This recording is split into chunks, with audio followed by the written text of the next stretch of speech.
Hey, I'm Doug. I hope you're having a wonderful afternoon. Today we're going to be reading The Guardsman. This is episode 41 of book number 3. That's this one here on the wall. We're going to be going through chapters 95 and 96 today. I hope that you sit back, relax, and enjoy for the entire duration. So, again, please hit the like, subscribe, and comment. Love to hear from you, talk to you. Enjoy. The Guardsman, Book 3, Wrath and Retribution, Episode 41, Chapters 95 through 96. Chapter 95. Jonas had stood around the whole day before, after having just graduated from his primary education. At the instruction of his crush supervisors, he was told he had 2 weeks to vacate the only bunk he had ever known. He had to find a job so he could find a place to live. He had to find a place to live so he could look for a job. He had neither credits for a place to live, nor a job to provide those credits for a place to live. Since he didn't have a place to live where he could sleep between shifts at the job he could not get, he could not keep the job he could not get.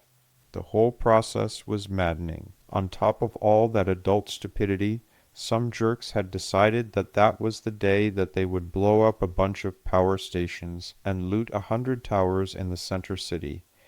Everyone was extra grumpy, though they did their tasks to the best his untrained eyes could tell.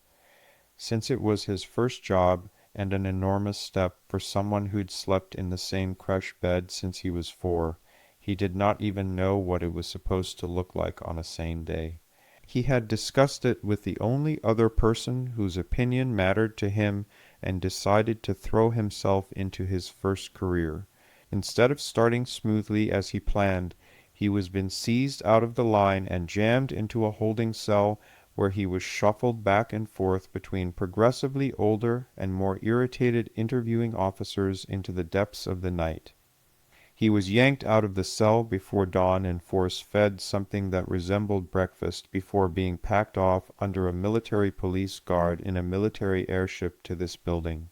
He was confused, tired, and scared to death. All he wanted to do was sign up for the army. But this was what he got instead. The MPs were halted at the door, and his custody was handed off to the Home Guard in their at least familiar black and silver armor and night black weapons. Familiarity was good. Armed guards escorting him like a prisoner was not so good. It was supposed to be a long weekend for the whole hegemony, but that didn't work out so well for him either. He was in this building before, during the tail end of his 16-year-old class in school. He was yanked off the playing field after some bleachers collapsed. Now he was back. It was a different room, though.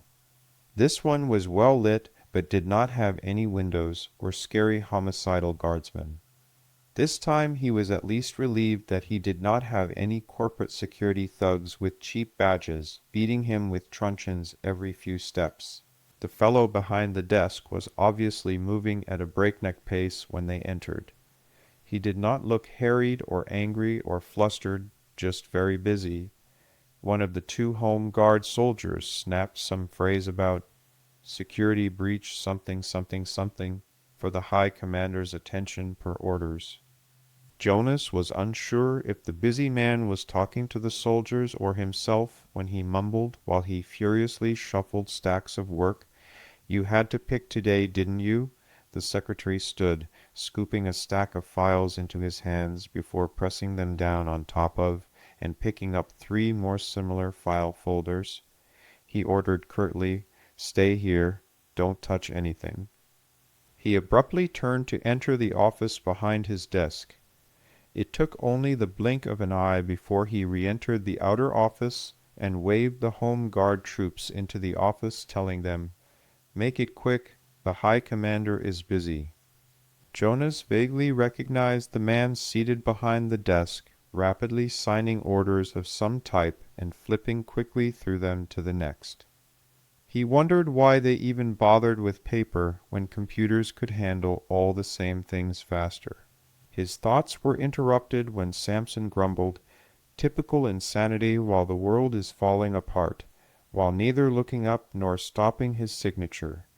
The fierce-looking man snapped, "Explain yourself, kid. Someone stuck you with a Guardsman nanobot booster. How did you get all those tens of thousands of credits worth of my nanobot property in your blood? I don't recall seeing your name on any of my graduation certificates for my academy, and you were picked up at the wrong door in the wrong building if you did graduate, and I'm somehow forgetting your name." Jonas lunged into the story, just babbling nonstop about seeing an interview of his school administrators, the bleachers falling and running, and then the corporate security capturing him and getting ready to send him to an indent corp to pay down all the charges they lumped on him. He went on about meeting the burned Guardsman, the CEO, and Tomies. At some point, the man behind the desk stood and tossed his pen on top of the paperwork. Jonas kept babbling about the medical station and the doctor named Sean, and how Tomies told him the story about the scared major. All the while Sean was sticking him with something that hurt and made his eyes feel like they were going to explode out of his face. But Sean just told him that it was the nanobots doing their work and repairing the swelling in his brain. And then he told the angry adult about the major taking him to the lunchroom with the fancy food. And then how he slept on the flight back to his creche and winning the game. And then about eating himself nearly sick before collapsing on his bunk and sleeping for 2 days, while everyone thought he was dead because he would not wake up. The standing man rubbed his eyes, grumbling, "I remember that day. It was you and some girl I almost blew holes in. You were the kid we watched on the vid done by April." The man in the fancy black uniform went on to guess without being told, "So you were taking a blood test to join the Ground Forces Command at the Central Recruiting Center and your blood was flagged in the system? Does that sound right up to about today's point in history?" Not having any other way to answer, Jonas just said, "Yes, sir." Samson grumbled irritably, "Typical Monday, only worse. This time the world really is falling apart, on top of all the other usual crap on the first Monday back after a long weekend, and here I am tripped up over a kid's blood test."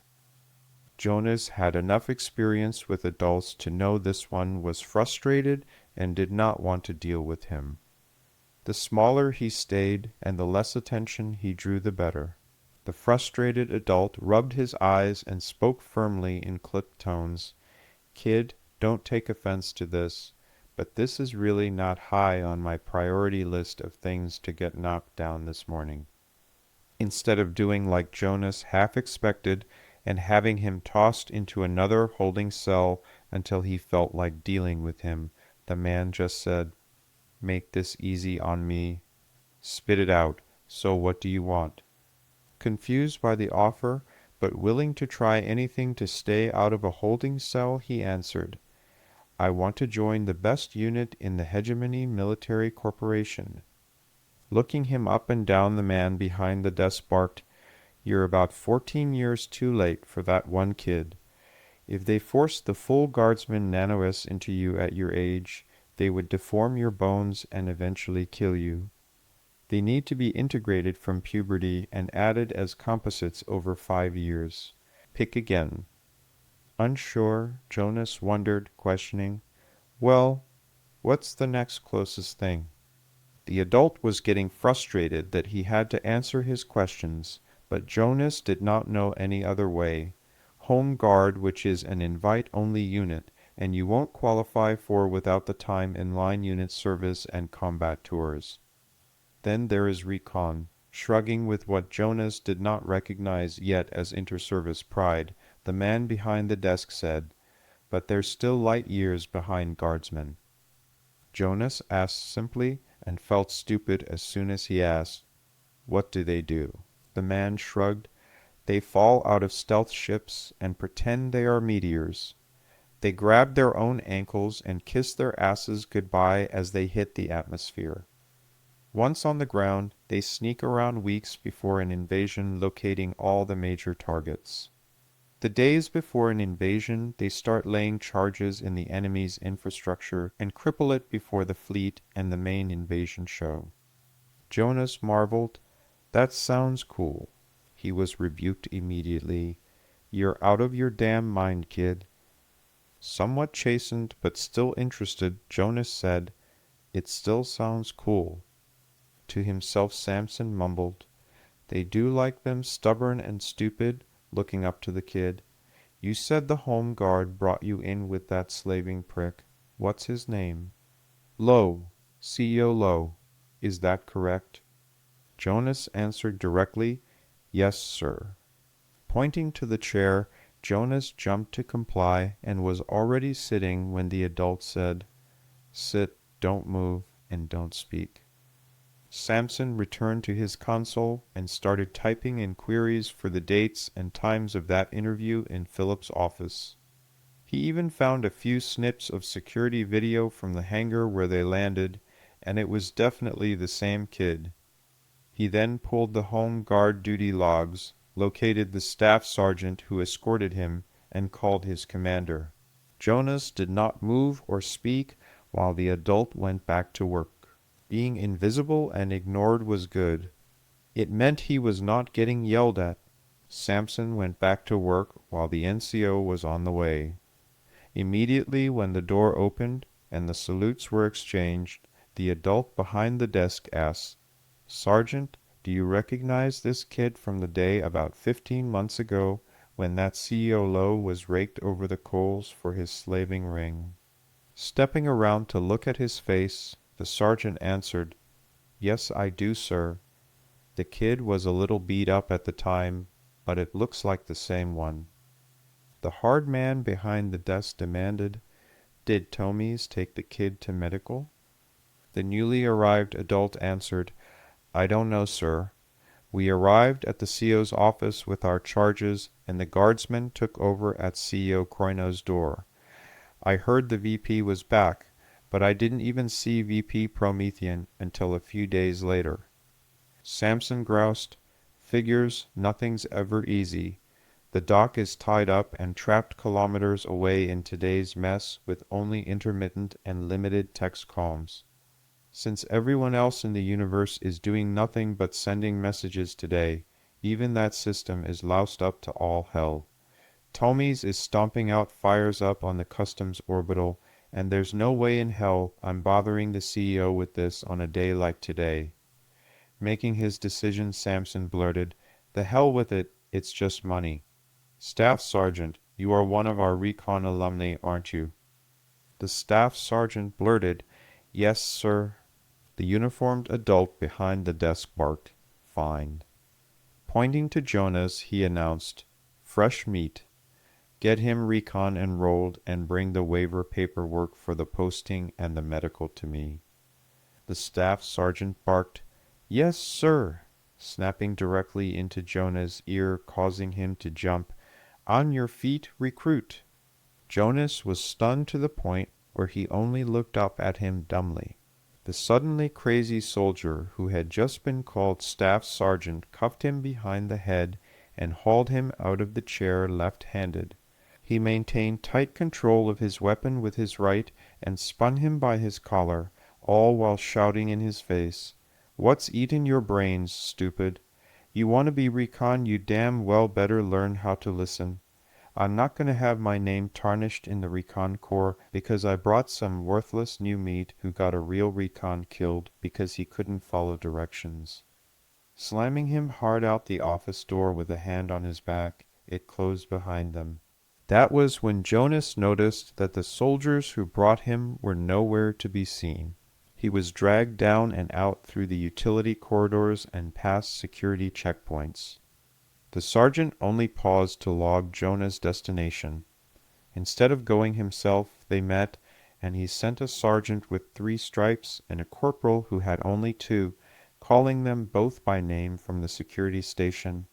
"In process this meet into Milcorp Recon Division. Bring the waivers to me." Jonas interrupted, which was something he learned quickly was a really stupid thing to do, but the high commander said to bring them to him.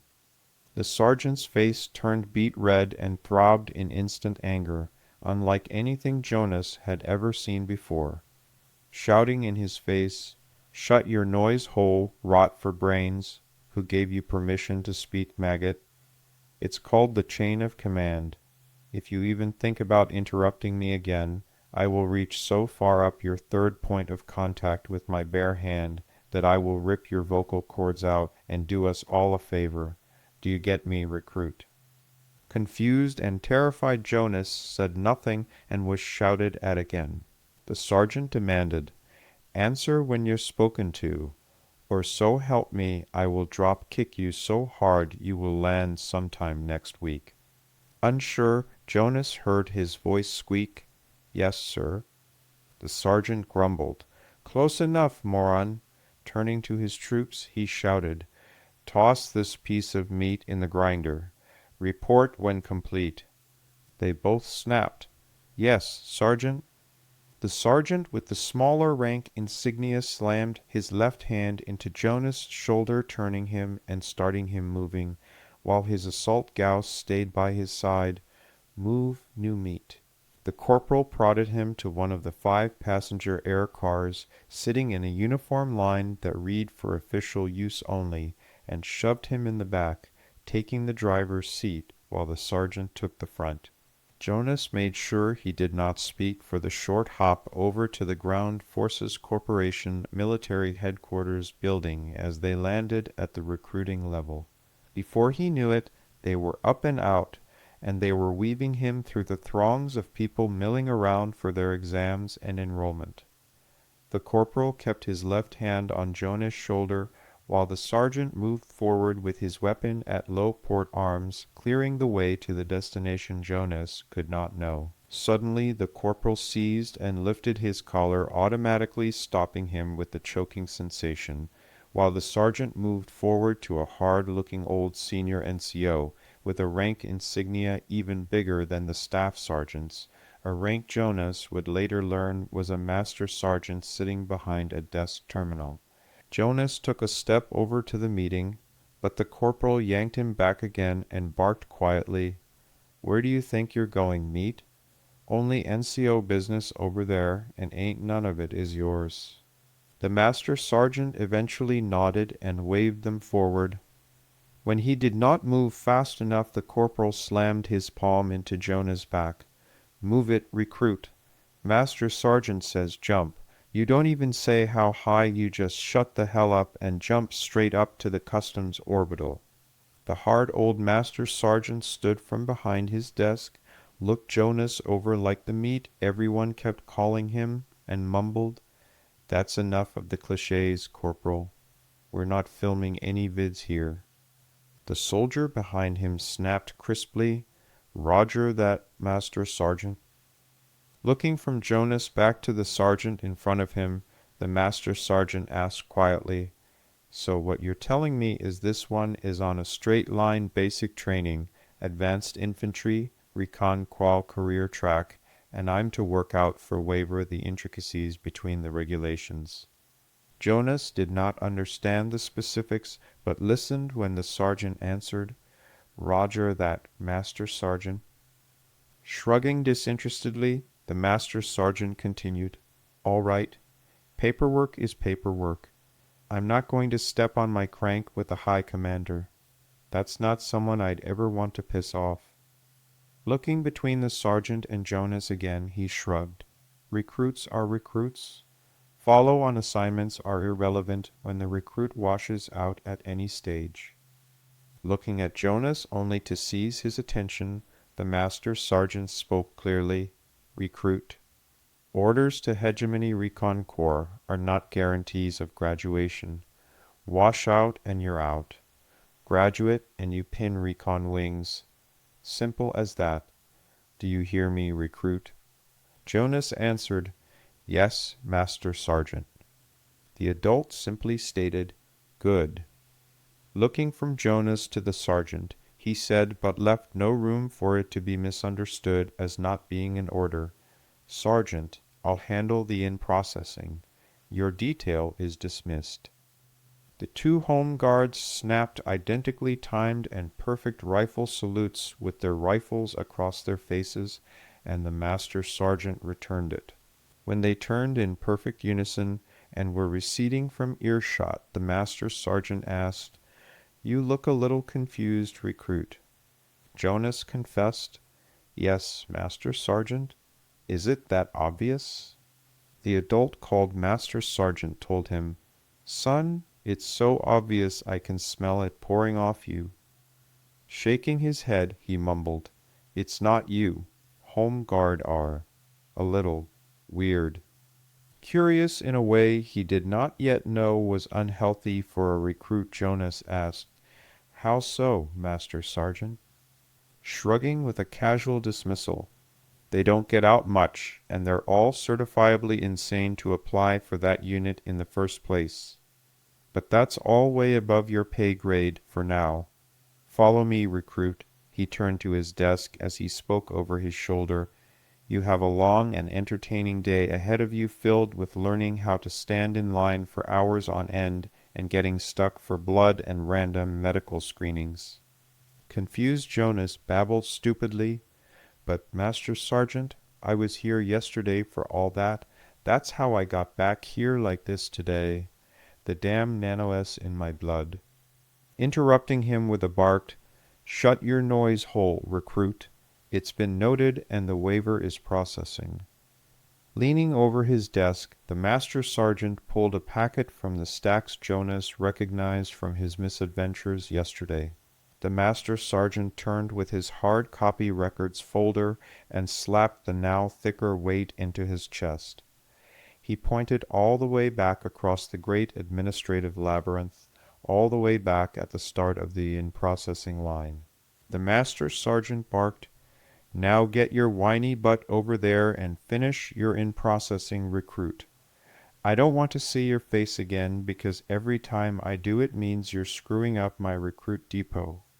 Stumbling backward, Jonas mumbled, "Yes, Master Sergeant," before he tripped over his own feet, stumbling and turning to find the back of the line. Again. Chapter 96. Samson was finally getting back into the swing of things after sending that kid on the way to the recruit depot. The amount of insanity and world ends, now if paperwork is not signed absolutely right positively now nonsense that crawled out of the woodwork at the slightest provocation was astounding. Granted, he'd pushed most of that dross off to the side, but it still took time to sort through the irrelevant nonsense to find what needed to be done. All his installations had their own independent power grids, or were self-sufficient with backups and unaffected by the night's silliness. The academy figuratively shuddered and shook for about 15 minutes in the morning with so many civilian contractors trapped in their buildings and unable to get to work since the commuter trams were down. That problem was solved in the time it took him to punch the buttons to the garrison commander's office in the same building, and for him to issue orders marching newly commissioned and in training guardsmen down the stairs to restore order in the classrooms and resume the lessons and cook the meals. The latter probably made for some entertaining stories for both his future guardsmen about stupid assignments and his current students about lousy food. That thought made Samson chuckle a little with sadistic mirth. That his two catty subordinates who shared that building could not figure out that puerile level of coordination on their own was irksome. What was really pissing him off was that there was a blizzard of things coming down from Milcom that ranged from the positively ridiculous "you need to refill in these forms because we need an updated signature on file" to the scary request for Guardsman reaction unit suppression of insurgent activities somewhere in the city. And they were all marked with equally high priority stamps. It was like during a crisis everyone who could possibly generate a request was firing their nonsense into the net just to be seen as important and relevant to the crisis. Truth told, in Samson's eyes, megastructures that were under so much pressure from outlaw bands that their requests for support had been referred through the already deployed ground forces reaction teams and into the Guardsmen ranks to relieve line units and corporate security forces that were taking casualties under heavy assault was a little bit higher priority than some personnel branch request for his signature of all things. On one hand, civilians, security forces, and soldiers were dying. On the other hand, some flunky either lost his paperwork or was thinking now would be a great time to ask for it to be seen as relevant. It was not even a hard choice. Every time one of those silly requests found their way to him, he found it irksome, and he considered ripping the sender's boss face off. Of course, he did not have time for those indulgences today. Grant was doing a good job sorting out most of the crap, while Samson kept his tactical display map and threat assessment programs running on his terminal's desktop. Since he was in the Citadel, he could access all the planning and intelligence assessments from Milcom. The longer he watched and responded to requests for extraneous crap, the more frustrated he got. It was like knowing so much of everything that he knew nothing.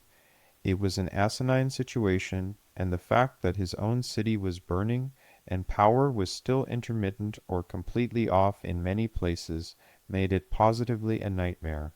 That he arrived there in his office since dark 30 that morning when everything had hit the fan and they drummed everyone out of bed and to their posts did not help his mood either.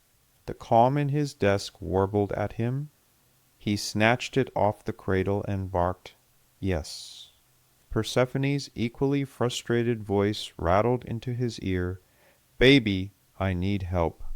His heat immediately started to drain. He asked, "With what, Persephone?" While asking, he dispatched 2 more reaction squads of guardsmen to trouble spots around the city with flicks of his fingers across the screen. She sounded defeated and overwhelmed when she pleaded, "Come see me. My people are trying to explain this stuff to me, and it's just making me more confused." He groaned by rote and immediately apologized. She was an independent woman who hated asking for help. If she was haggard to the point of needing him to go see her, she was asking for reassuring company along with the explanation. "All right, I'm going to need a minute or 10, and then I'll be on the way." She thanked him and killed the connection. Samson's fingers flicked over the military overlay options on his terminal's command interface. He drew on 2 assessments from Milcom. First, he pulled the line unit casualty rates. Second, he drew the intelligence section's point value assessments of the enemy threat. Both created red, bad, green, good transparent overlays when they were in place on a map. He flicked both of them onto the screen. He adjusted the scaling so that the differences were clearly visible in sharp coloration to a building level. When they settled the structures that had taken both the highest friendly casualties and were assessed the highest numbers of enemy troops or rioters or insurgents or outlaws or whatever they were, showed glaring red to orange to yellow to green and down to nothing where no contact was reported. Big red angry spots got attention first. Samson toggled an icon on the screen with his pinky and swiped his fingers diagonally across his display, creating a digital X over the whole map of the city centered on the spaceport. As the city had grown in concentric circles out from that point, it was a simple enough starting center point. Next, he created 4 new unit icons, one for each cardinal direction, and named them as such. North, South, East, and West units. Creativity took too much energy and patience. He tapped each new unit icon in turn and tapped their target list into the sector of the map that corresponded with their name. He assigned those units to work from inside the city to the outside, knocking off all the major pockets of resistance sequentially. The objective was to smash resistance at the center of the city first around the most critical infrastructure and work out from there. He formed a simple text order telling the Guardsman garrison commander to round up every guardsman in his training facilities, regardless of training status, and to prepare them for mobilization. He was specifically leaving those substituting for the academy in place with orders to defend the academy at all costs. He was utilizing everyone else still capable of carrying a rifle from trainers to walking wounded to the newly commissioned. His orders were to evenly distribute them into the units to execute top-down assaults on the towers indicated. The stated objective was to relieve hegemony ground forces and corporate security forces, destroy the enemy forces in detail, and defend the civilian population. He sent the plan. When it left, it instantly showed up in every military terminal in the city, but was addressed specifically to the garrison commander, with Rees included and posted in big letters right across the top next to his cantankerous colonel. Training schedules be damned today. Let them choose some real mud and blood for their basic training.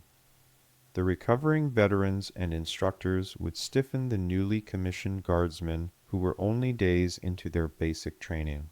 Unlike that kid Jonas who he had seen that morning, his guardsmen graduates just marched straight upstairs and began their basic training cycle. They were in their first week of basic training, so they had plenty of the basics to know how to fight as a team already, on top of their years of individual training at the academy. He knocked his desktop comm off the cradle and selected his garrison commander. The conversation was short. Samson told him to get moving. The other fussed and equivocated. Samson told him that if those units were not populating to execute his orders in 15 minutes, he would go from garrison commander to recruit rank in a detention depot before the sun reached its zenith. Samson did not say it, but it was clear that martial law was in effect, and he was not going to take crap from some desk jockey. He knocked the desk comm back into its cradle, killing the connection. Pissed off at the recalcitrance, Samson amended the order on his desktop commander's overlay and added a 15-minute countdown timer to the overlay for unit formation, a 30-minute timer for equipment, and another 30-minute timer for departure to drop zones, and he resent the amended order. That would get some people jumping as they sorted out all their supporting tasks. Rees was obviously swamped coordinating hundreds of thousands of soldiers moving from the training reservation on the opposite side of the planet to the city. Plus, he had thousands of units involved in fighting at the individual and squad level in as many buildings. On top of that, they were coordinating the medical evacuation, ammunition resupplies, and all the other myriad of tasks required to keep the units fighting. His general reply to include all his staff sections was simply, "Good plan, approved, execute, add forces as needed." This was not some grand campaign where large sweeping maneuvers won the day.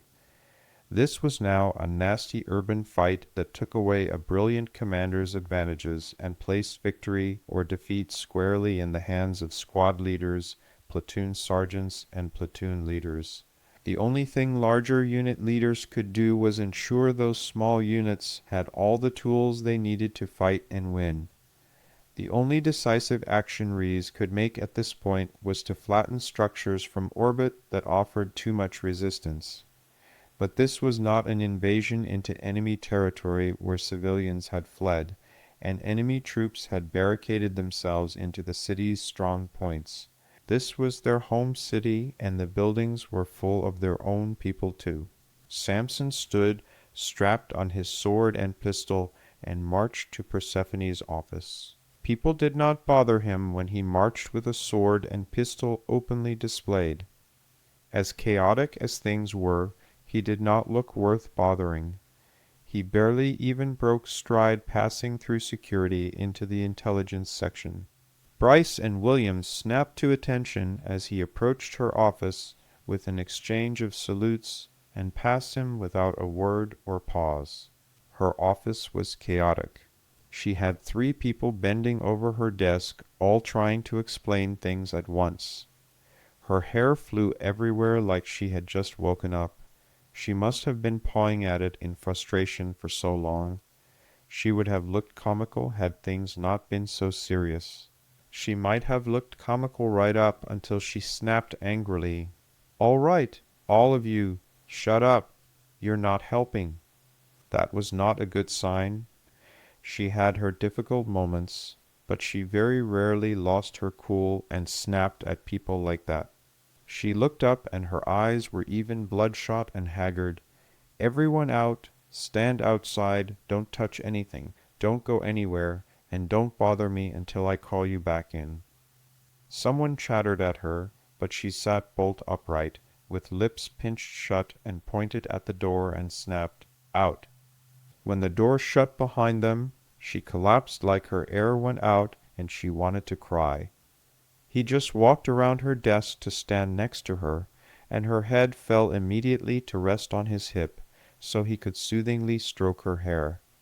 He asked softly, "What's the matter, sweetheart?" She sighed heavily before it began to all spill out. "They're saying it's financial fraud. Terrorist attacks to cause panic and distress. I got it and I got it. What I don't understand is how.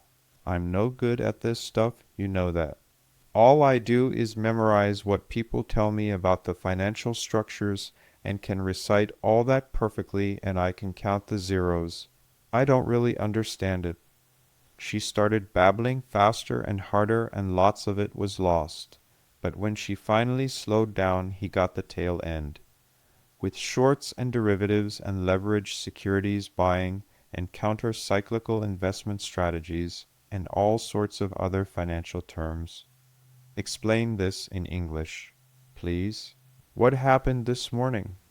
Samson actually smiled down at her as he stroked her hair back from her ear and tried to soothe her with a little situational humor. "I made lots of money on this. That's what's going on." She took it the other way in her stress and distress and shouted hurt up into his face, "How could you? What kind of a bastard are you that you profit from my family's misfortune?" Suddenly Samson found himself frowning and hurt. "Persephone, we're married. This is the only family I have ever had. I'd never do anything to hurt our family. Besides, I'm trying to tell you that I finally got the draw on my back pay and my seized assets were released. They cleared the banks last night just before dinner. When I went back to work after dinner, I placed some buy orders for this morning automatically at the market's open as I was walking back from the office last night. I didn't know this was coming. I just got lucky. I have buy orders on the family business with top prices I'll pay, and this met my buy orders criteria. I completely forgot about it when we were called in this morning. When I got the notification as a pop-up alert on my desk office top that the system had bought out my share limit but not my daily credit allowance, that made me look twice. I thought it was interesting, and just for the hell of it, I started buying more knowing this was a temporary thing. Confused by the situation, but trapped between that and being happy for him while he tried to soothe her, she asked, "Well, then explain what the hell is going on here. My forensic agents keep trying, but they're just confusing me. I have had 4 of them try this morning." Nodding to the door, she explained, "Those were their supervisors I just threw out. They actually sort of speak English. We've already picked up a few of the ringleaders and middle managers from our more successful security teams. I've even sent in questions with my interrogators for those criminals we have chained to tables downstairs, and they couldn't even explain it. They didn't even know about the rest of the plan. It all works out pretty compartmentalized and cellular in structure. This fraud and criminal terrorism are too closely linked to not draw a connection. So that's what we've been doing all morning, is looking at them as coordinated pieces of a larger scheme. All I've gotten back is that they call themselves the Syndicate. Their boss wears a mask. They're scared to death of him, and there's 5 territories that they control in the city. I'm so damn frustrated I could scream." He stroked his fingers gently down her neck to her shoulder to hug her close, She was rattled and needed it, and it was just nice to hold her. You said it yourself. You're just frustrated. You know this stuff. You're just having trouble seeing the picture through the details because you need to take a breath. He soothed. Let me look at what you have. She actually left her chair, turning it so he could sit in her place. When he did sit, she nestled herself into his lap, leaning back against his shoulder so he could read. It didn't take too long, and they had already pieced together huge chunks of the puzzle using forensic accounting and other tricks he used as an investigator. He read these types of reports before doing fraud investigations for Mario Temposo. When he got to the bottom of the notes, he let out an interested hum. He thought for a second and followed by, "Well, it is like this," pointing to different funding sources. These syndicate accounts had massive draws placed against them recently for coins over the period of a few months. The coin disappeared. That's something your investigators will want to look into, is physically connecting the draws to the purchases via coin. If you connect those dots, you've got a lock on this conspiracy hypothesis. Obviously, they used the coin to hide that trail as best as possible, so it won't be easy to track that thread. But anyway, and then somehow with the payoff from the shorts as collateral, they started buying shares. He thought for another second and scratched his nose before saying, "Basically, syndicate money started leaving banks. It turned into untraceable coins. Those coins went to some brokerage." Samson sighed bared. "By the way, you'll also want to find those brokers too. This is a leap, but it's too much of a coincidence not to follow. If the brokers who received the coin were the brokers who placed the shorts, you'll just have to shake that tree for a while to see what falls out. They'd hide their involvement as best as possible and make some justifying lie about client security to try and cover their butts. But it's like stuffing apples in your pants. After not too long, it will be obvious." He continued, "They started to buy up all the shorts in our company." She mumbled, "Okay," beginning to vaguely understand as she also visibly calmed and relaxed. She was taking things in now, and her considerable intellect was fully engaged.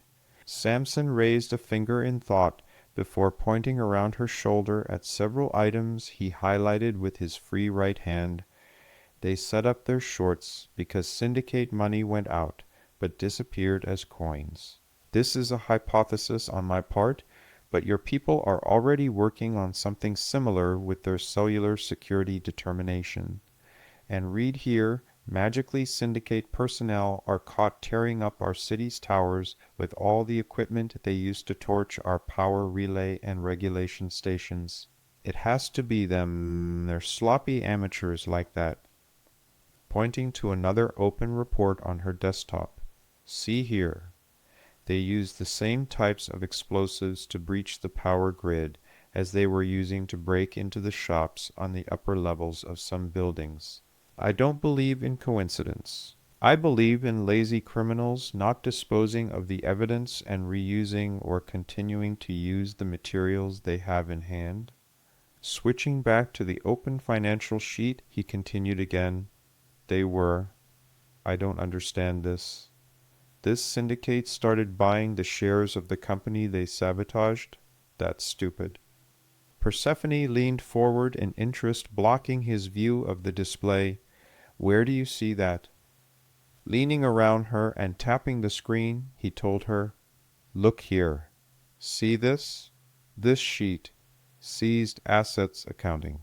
The exchanges have already automatically started impounding the shares stolen by suspected outlaw activity, and they've been reporting to your office. It's the same accounts that placed the shorts in the first place. Looks like the exchange overseers didn't like the coincidence of shorts and terrorist activity or corporate sabotage on the same day either. Those are all syndicate accounts. Look at the owner's payment delivery addresses. They're all similar between the reports." He paused again, chewing on a fact before saying, This is odd. It's like they started working cross-purposes on their cross-purposes. Persephone's irritation spiked and she demanded, "What are you talking about?"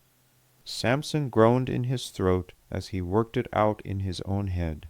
He shuffled some of the digital reports, slightly exposing more area before pointing to different columns on each. Look at the times. First, the money is withdrawn into coins over a few months. Fine, we're all tracking that. And it disappears, which makes sense because coins are great for nefarious purposes. There are plenty of those happening lately. Second, the shorts are purchased over a period of weeks. That makes sense since that's just prior planning and the money was already in motion. Third, for emphasis, he actually made the sound. Asterisk boom asterisk, they blow the relays to our plants. Pointing to the forensics report on the attacks. Here, look at the time on your report. He pointed at the criminal activity report that was open, indicating the initiation of hostilities and back and forth to the financial reports times. See the gap in timing? They made sure all their orders were placed and solid before they started wrecking things. Fourth, power starts going out all over the city and the riots start. Fifth, bang, the markets are open for late-night trading and people hear the racket and chaos in their towers with no power. They get on their comms and the data's still working. Panicking, they sell everything because they want the cash available when the world falls apart around them. Sixth, see here, pointing up and down the column listed as put option activity. These are all bets against our corporation that are in the money, and someone is using them to, I'll bet, change all that pretty disappeared syndicate coin into 3, 4, and 5 times as much pretty coin. Persephone asked, confused but still following, "But how?" Samson waved her off. It's just the nature of the bet they were making. Normally it would be a gamble, but by blowing our plants, they fixed the game in their favor and reaped the benefits. Let's just imagine for a second that it's like how you rigged the school bet you made with your father so you couldn't lose. You just move things around with a sleight of hand so you cannot lose. Does that make sense? Persephone smiled, deeply amused. Yes. Samson speculated, seventh, instead of pulling out their money like a smart gambler would do after they've won big, pulling another open ledger out of the back and forward for viewing, Samson pointed out, see, here, someone started cashing out there in the money option bets. They must have made billions cashing out of that bet. The numbers are just way too big for me to do the math in my head right now. There are hundreds of transactions selling simultaneously to make money, and each one makes more money based on our lower share price because they are betting on the falling price. See how many times they used their shares and how much more money they made each time. The exchanges automatically credit those in the money transactions so the customer can buy more and automatically incur more transaction fees on their systems. But anyway, they began immediately buying our shares at this morning's crippled price.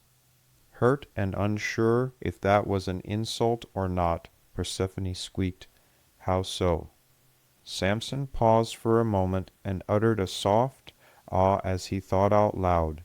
Last night the prices were something like 57 or 58 when I went to sleep, and this morning when I got the alert on my office terminal, just as the markets were opening, it was for something like 1.3 credits per share. She was following but asked anyway, "All right, so what does that mean?" Samson rebuked with a smile, "Persephone, you're such a girl, and you can't get this." She huffed in his face. He nearly laughed instead of answering, "Woman, it's like buying designer clothes at what? 95% off sticker price." She smugly corrected something she did know just to tease back, "Tag price." He snapped playfully and sarcastically, "Whatever." That got a smile from her before he continued, They crossed their cross purpose when they started buying our shares after crippling the price. Samson actually laughed. What a bunch of dumbasses. Persephone elbowed his ribs. Language. She reached down and pulled her feet tighter under her bottom as she leaned back against him. He could tell by her tone that she got it and just wanted it explained in his words, so she could make sure she understood. How are they dumb? Explain that to me, please. Samson chewed his lip a moment, eyeing the screen, considering how to explain, and started slowly. Well, they had the win with the cash from their bets in the bank. If they were careful in the chaos, they could possibly have slipped away with coins from those accounts drawn from lots of different banks, never to be seen again. Instead, they got greedy and started buying us out. Some of those clowns you've picked up downstairs may be the bosses who were running this show. If that's the case, they picked up enough shares to actually take a seat on the board with a giant voting block.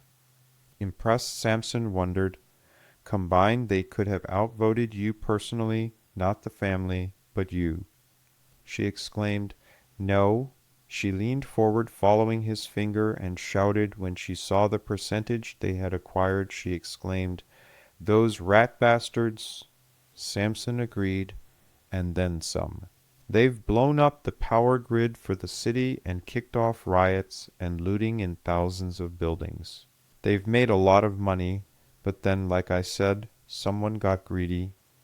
That greed is probably what triggered the exchanges to stop trading while they suspected the fraud too.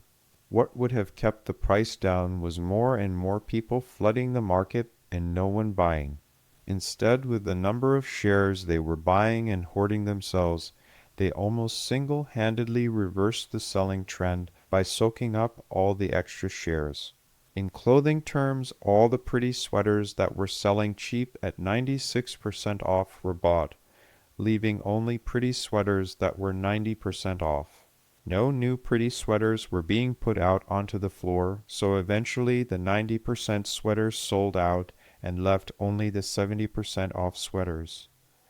Pointing back at the bar graph of the days trading on the forensic accounting table, see that downward spike right there? She agreed, yes. Samson told her, that's the turning point. That's when people stopped putting out sweaters for 96% off, while others were buying and the price was going back up. I just happened to get lucky this morning and buy a bunch of 96% off sweaters. She chirped cheerfully, Good I can borrow clothes from you now. He corrected, No. While she lounged comfortably, You have plenty of clothes and shares that are all your own. So, moving along, he pulled up a syndicate account. See this one here? Eyeing it, she agreed. Yes, it had a lot of verified credits posted to the account in the morning, but there was a coin draw against it that emptied the account of all available funds. She paused for a minute and asked, So they couldn't buy any more of our shares? Samson agreed. Correct. Shaking his head in disbelief, he asked, What kind of jerk does that? Forgetting that the body count is now probably in the tens of thousands of people killed, brutalized, and maimed in their asinine riots. They have a winning day in the market that kicks out tens and tens of billions worth of credits, and then they do this? Shaking his head again, I almost have to admire the ambition of the plan. It could have been the biggest heist in human history if they hadn't gotten greedy. Anyway, they only produced the tiniest fraction of the account in coins. The rest of the savings accounts wouldn't draw. It looks like someone wanted to clean out the syndicate's savings plus run off with the short proceeds. But it looks like they only cleaned out part of the syndicate savings because the short profits never cleared the various banking holds in time before markets closed. So, the funds in this series of frozen accounts are the profits from attacking the power centers, but the criminals' money is what was stolen because it was already sitting in the account as verified funds. Nodding his head, he said more to himself, "Yes, that's what saved us. Whoever was playing this game could have ruined us, or come close to tipping the balance of power with that many credits." Persephone shrugged noncommittally. "No, that's a criminal activity. We could have seized the funds just like we have." He countered, "You almost didn't get to that in time." Relief crept slowly back into her voice as she tried to turn around the bad news. "True, but we did. I'm just glad we tied this off in time, so I could bundle it up and drop the whole reparations mess, along with my final report, onto Daddy's desk for him to sort out. He likes browbeating the exchanges over things like this. He owes them anyway for stopping trading and saving our bacon." She stretched like a cat and purred, before nipping his chin. "You should stay and have lunch with me." Samson sighed. "I'd like to, but I sent thousands of guardsmen into battle to reinforce and secure those towers just before I left to come over here. I need to oversee that." She sighed and stood flat-footed and still. When he stood, she leaned up on her toes and kissed his lips. "Go play with your soldiers." He knew better than to step close. He would not want to leave. He said softly, "I'll call you when we're done, and I'll send your helpers in when I leave." She sarcastically groaned, "Yeah, my helpers? I can't wait. I'm thrilled to see them again today. Send them in so I can explain to them how the world works with all my discount sweaters and financial instruments analogy." Samson left with a chuckle. Her sarcastic humor grated on some people, but he loved it about her. Thank you very much for your attention. I appreciate your listening. When you get a chance, please come and hit the like, subscribe, leave a comment, and check out the book for real down in the description.